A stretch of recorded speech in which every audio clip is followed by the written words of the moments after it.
2009 সাল ফিওনা ব্রুম নামের এক প্যারানর্মাল রিসার্চার বেশ উইয়ার্ড এক থিওরি দেন।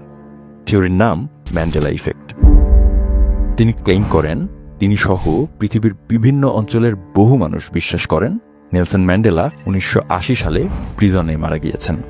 যদিও এই তথ্যটা মিথ্যা, কারণ নেলসন ম্যান্ডেলা জেল থেকে বের হয়ে দক্ষিণ আফ্রিকার প্রেসিডেন্ট হয়েছিলেন, বেঁচে ছিলেন 2013 পর্যন্ত।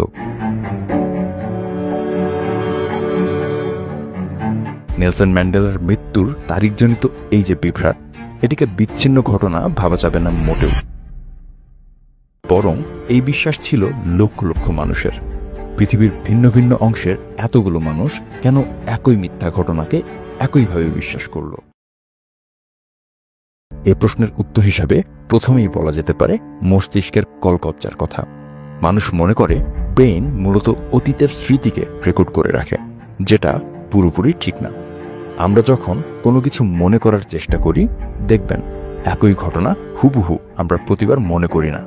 প্রতিবারই সিনারিও কিছু না কিছু চেঞ্জ হয়ে যায়। এর কারণ একটাই, আমাদের মস্তিষ্ক আসলে টেপ রেকর্ডার না। ও রেকর্ড করে না, ও জাস্ট কনসেপ্ট মনে রাখে এবং সেটা চেঞ্জেবল।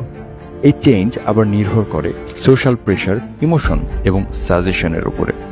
ঠিক যে কারণেই ম্যান্ডেলা ইফেক্টের মতো এরকম উইয়ার্ড এক কনসেপ্টের জন্ম।